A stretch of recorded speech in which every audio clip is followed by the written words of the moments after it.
일본이 수출 규제를 시작한 지 한 달여 만에 반도체 3개 품목 가운데 포토레지스트 한 건에 대한 수출을 허가했습니다. 수출 심사가 까다로워져서 길게는 석 달까지 걸릴 것이라고 예상했던 것과는 달리 허가를 빨리 내준 건데요. 치밀한 사전 각본에 따른 고도의 노림수라는 경계의 목소리도 나오고 있습니다. 네, 관련해서 오늘 저희 이슈인단에서 시청자 여러분들의 다양한 의견 받아보도록 하겠습니다. 100원의 이용료가 있는 샵 3698 유료 문자로 여러분의 다양한 의견 많이 보내주시면 됩니다. 오늘 도움 말씀 주실 분 소개해드리겠습니다. 서강대 기술경영대학원 김현학 초빙 교수입니다. 어서 오세요. 안녕하세요. 교수님, 사실 이제 일본이 화이트리스트 제외에 대한 공포하고 그다음에 시행 세칙도 알려줬지만 규제 품목 확대하지 않았는데 네. 오히려 수출을 허가해 줬더라고요. 네. 어떻게 무슨 기본적으로 일본은 잘 짜여진 각본에서 움직이고 있다. 네, 그래서 우리가 강조하셨었죠. 이런 데 대해서 일희일비할 필요는 없습니다. 다만 지금 반도체 관련 세계 소재에 대해서는 일본이 한국 애를 막 태웠다가 한 네. 두어 달 지나서 이제 10월 4일까지 아닙니까? 90일이. 그렇죠. 한 9월 말이나 9월 달 정도에 이 수출 허가를 해줄 줄 알았는데 네. 조금 생각보다 일찍 해줬어요. 한 달 조금 지났으니까요. 그거는 아마도 우리 정부와 국민들의 강한 반발, 그리고 국제사회 여론 이런 것들 좀 불리하게 돌아가니까 일본이 우리는 이거 그 무역 보복이 아니고 정상적인 어떤 절차에 의해서 하는 거다라고 하는 것을 보여주기 위해서 전술적으로 그렇게 한 것 같고요. 그거에 대해서 너무 큰 의미를 둘 필요는 없다고 생각합니다. 다만 이 품목들을 살펴보면요. 네. 포토 리지스트, 불화수소, 폴리이미드 3개 품목이 지금 수출 제한을 하고 있는데요. 네. 포토 리지스트가 3억 불로 작년에 한국에 가장 많습니다. 그리고 불화수소는 6,700만 불, 폴리이미드 필름은 약 2천만 불. 이게 뭘 의미하겠습니까?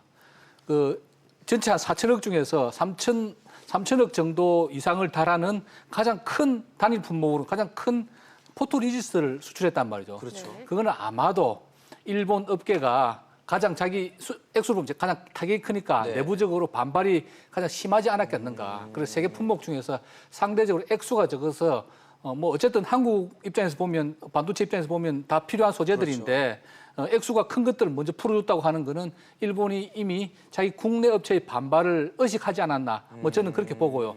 그럼 앞으로 우리가 어떻게 대응해야 되느냐. 아마 일본 측에서는 액수가 크거나 이렇게 해서 일본 업체의 반발이 혹은 피해가 예상되는 품목보다는 액수가 작으면서도 한국이 급소를 올릴 수 있는 그런 품목 위주로 앞으로 추가 수출 규제했으면 가지 않겠는가. 그래서 네. 앞으로 우리 대응 방안에 약간의 시사점은 남겨주는 그런 일본의 조치였다고 생각이 됩니다. 그러면은 앞으로 더 규제 품목이 늘어날 거라고 보세요? 아니면 허가해주는 품목이 더 확대될 수도 있다라고 보세요?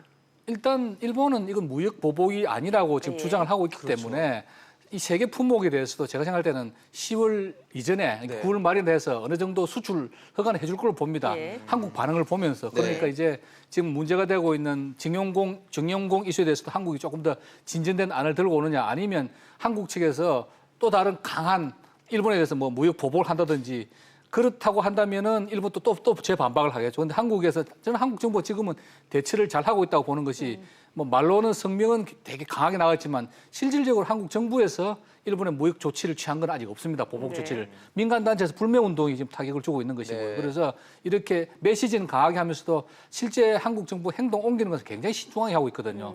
그래서 일본은 만약 한국 정부가 또 다른 무역 제재를 가한다든지 이럴 때는 또 강하게 반박하겠지만 현재 상황에서는 일본이 단기적으로 보면 더 강하게 나올 수 있는 아이템은 별로 없습니다. 그래서 그러면서 우리도 시간을 버는 것이고 일본도 한국의 반응을 보면서 다음 수를 준비하고 있지 않겠는가 하는 거고요. 그래서 앞으로 우리 대응이 굉장히 좀 중요하겠다 이런 생각도 듭니다. 네. 그렇겠죠. 특히 저희가 언론 또 저희 방송을 통해서 매번 한일 이 경제 갈등에 대해서 매일매일 보도를 해드리다 보니까 사태에 대해서 얼마나 심각한지는 사실 체감하기는 좀 힘들다는 느낌도 좀 들거든요. 보도는 네. 많이 하니까 심각하게 느껴지지만 네, 네. 실제 현장에서는 좀 어떻게 느끼고 있는지도 좀 궁금합니다.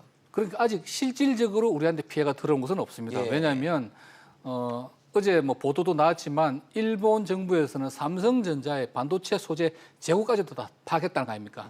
그러니까 간당간당할 때 딱 또 공급을 하고 그러니까 네. 무역 보복은 아닌 수준이 그렇지만 한국 기업들의 애를 태우는 거죠. 그래서 실질적인 피해는 나고 있지 않지만 이 불확실성이 증폭되면서 네. 그래서 삼성전자나 한국 업체들이 외국의 어떤 바이어들로부터 주문을 받을 때 완제품 주문을 받을 때 이 재고 사정을 생각하지 않을 수가 없지 않겠습니까? 그렇죠. 그래서 이 주문을 대폭 받았다가 만일에 납기를 못 맞춰주면 신뢰도에 손상이 생기니까 그런 불확실성을 증폭시켜서 한국 기업들 어렵게 만들고 있다는 거고요. 또 하나는 한국 기업들 재고 관리입니다. 네네. 요즘은 EDS라든지 인터넷이 굉장히 발달해가지고 딱 적정 경제적인 재고량을 확보를 하거든요. 아시다시피 재고 관리도 비용이 많이 들기 때문에 부품이나 소재를 너무 많이 재고를 가지고 있으면 그 비용이 굉장히 많이 듭니다. 네. 근데 이걸 어렵게 만드는 거죠. 도대체 언제 부품이 공급될지 모르니까 한국 업체 입장에서 가급적이면 많은 소재와 부품 확보해야 되고 그런 물류 창고가 더 필요하게 되고 또 비용이 더 많이 들게 되는 거죠. 그러면서도 여전히 그 바이오에 대한 납기를 또 맞출 수 있을까 고민을 하게 되고요. 이런 불확실성, 정신적 고통을 주는 거죠. 그러면서 끌고 가는 거니까 이런 상태가 계속하면 좋지 않다는 것이고 네. 어제 삼성전자 스마트폰을 책임지고 있는 고동진 사장도 맞아요. 수입 규제가 3, 4개월 이상 지속되면 이번 스마트폰조차도 어렵게 될 것이다. 네. 그래서 이런 불확실성을 빨리 해결하도록 뭐 정부라든지 업계가 나서야 될 그런 시점이라고 생각됩니다. 네. 일단은 그러면 반도체로 좀 영역을 좁혀서 얘기를 해볼게요. 우리나라가 이제 일본의 화이트리스트에서 배제가 됐으니까요. 네. 구체적으로 일본에서 수입할 때 이제 어떻게 달라진 거예요? 우선 뭐 화이트리스트 의미라고 하는 것이 전혀 무역 보복과는 관계없는 이 제도거든요. 네. 아시겠지만 그 우리나라라든지 뭐 각종 그 선진 국가에서 그 테러 위협국들, 뭐 이란이라든지 북한이라든지 이런 나라에 수출할 때 무기로 전용될 수 있는 물자에 대해서 그걸 전용을 막는 4가지 국제 체제 조약이 있습니다. 네. 네. 그래서 이 4가지 체제 이 조약에 다 가입을 했다면은 이런 물자를 무기로 전용할 수 있는 수출 통제는 된다고 보고 큰 하자가 없으면 화이트리스트에 포함을 시키는 겁니다. 한국도 그렇고 일부 서로 포함시키고 있는데 갑자기 일본이 이걸 배제시켜버렸죠. 전혀 엉뚱한 목적으로. 그러면서도 지소미아라고 하는 군사 정보 협정은 계속 유지하자. 그러니까 이 말이 안 맞는 거죠. 우방이면서 어떻게 우방이면 비밀 군사 정보도 주고받는 나라가 무기 관리해서 못 믿겠다라고 하는 그러니까 전혀 얼토당토 않게 전혀 다른 성격의 것이 무역 보복으로 원용되고 있다. 네. 그런 말씀을 드리고 싶고요. 네. 이 화이트리스트에서 배제가 되게 되면 기본적으로는 전략 물자에 대해서 일반 포괄 허가라 그래가지고 허가를 합내주면 3년 동안은 아무런 추가 절차 없이 허가를 계속 수출할 때마다 하는 건 아니고 해야 되는데 이제는 개별 허가가 됩니다. 네. 끈끈이 허가를 맡아야 되고 한 번 허가도 3년이 아니고 6개월입니다. 아. 어제 포토리지스도 3년이 아니고 6개월 동안 6개월. 수출하다 6개월 뒤에 다시 또 해야 허가를 돼요. 받아야 돼요. 아주 그러니까 속이 바짝바짝 타는 그런 입장이 그러네요. 되고요. 처리 기간도 지금까지는 이 화이트리스트 들어가 있으면 일주일 이내 신청 서류도 2개입니다. 그냥 온라인으로 주면 되는데 앞으로는 90일, 석 달이 걸리고 서류도 책에 9개까지 그리고 오프라인으로 직접 갖다 줘야 되는. 네. 그러니까 절차 복잡하네요. 애를 먹이려면 얼마든지 애를 먹일 수 있는. 그럴 수 있겠네요. 그리고 전략 물자는 한 260여 개 되는데 전략 물자가 아닌 게 한 900개 됩니다.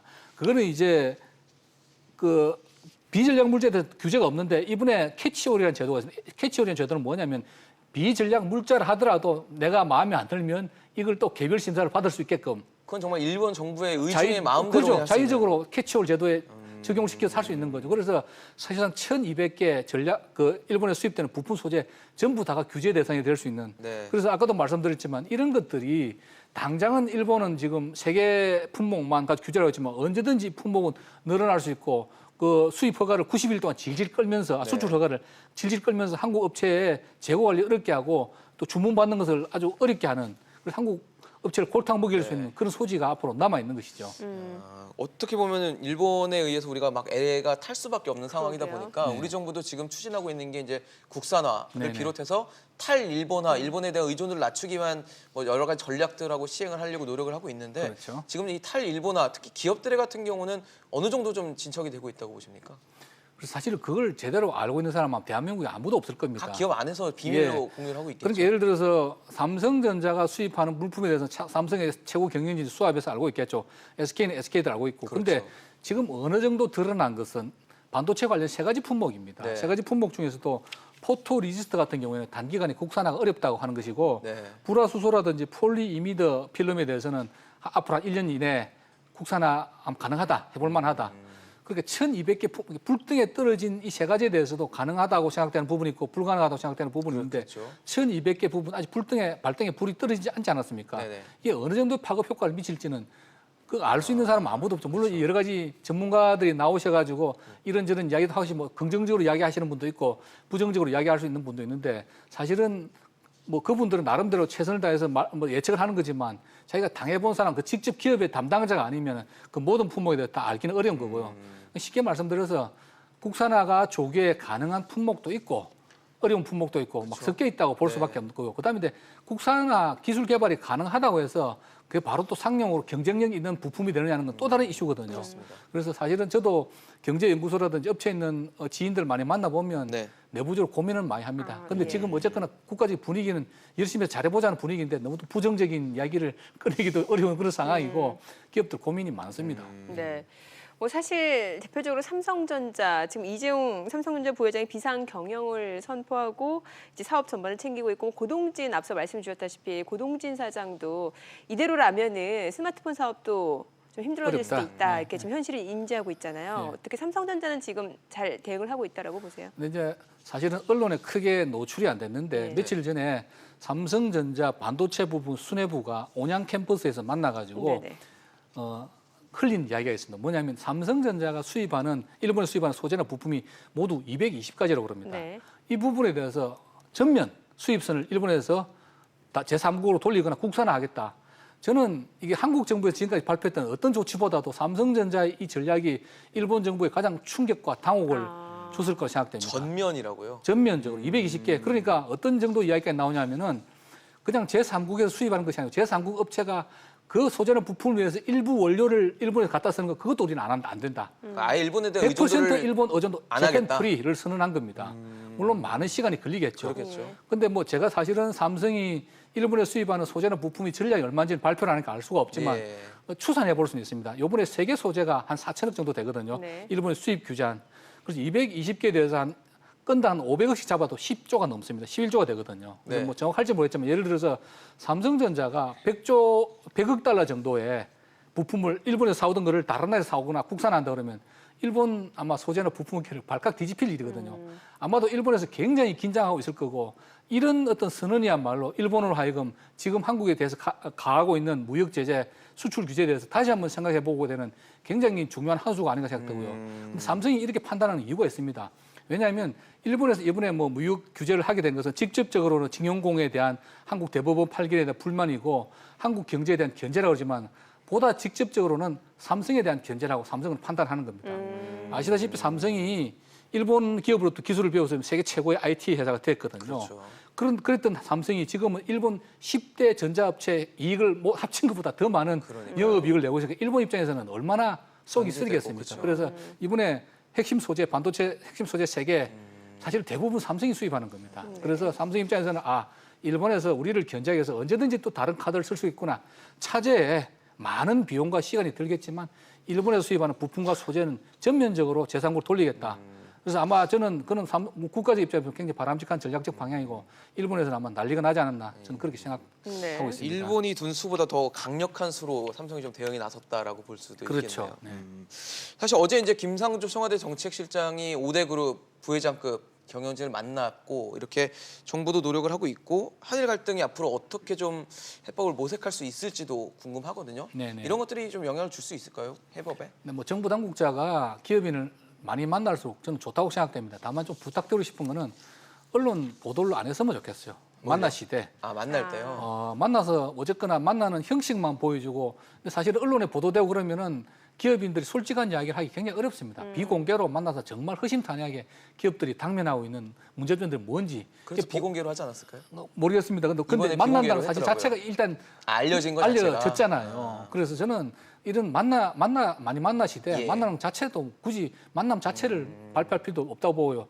실장님만 만나실 것이 아니고 그 비서관급들, 네. 실무를 담당하는 비서관급들 그리고 기업체도 물론 총수들이 뭐 이야기하겠습니다. 총수들이 점잖게 말씀하실 거고 그 뭐 부회장이나 회장급들은 또 실무자들도 뭐, 있죠, 각 숲은 기업별로. 보겠지만 또 나무를 볼 수는 없지 않겠습니까? 그래서 네. 실무진 뭐 상무급의 실무 임원들 이렇게 만나서 정말 허심탄회하게 있는 이야기를 들었으면 좋겠고요. 그리고 사실은 결국 외교적인 문제로 촉발된 게 외교로서 풀어야 됩니다. 네. 물론 이제 이렇게 하면 시간도 벌고 국산화 추진하고 또 수입선 다변해야 되겠지만 사실은 뭐 이게 몇 개월 만에 해결될 수 있는 기술적으로 해결될 수 있는 문제는 아니거든요. 우선 외교적 문제는 외교로 풀어서 급한 불을 끄고 정말 장기적으로 탈일본을 위한 그런 또 장기 플랜은 또 그대로 밀고 같이 나가야 또 되는 병행해야 국가적으로 된다는 기업과 말씀이신 정부가 함께 힘을 합쳐서 밀고 나가야 될 거로 생각됩니다. 네, 알겠습니다. 오늘 서강대 기술경영대학원 김연학 초빙 교수였습니다. 잘 들었습니다. 고맙습니다. 네.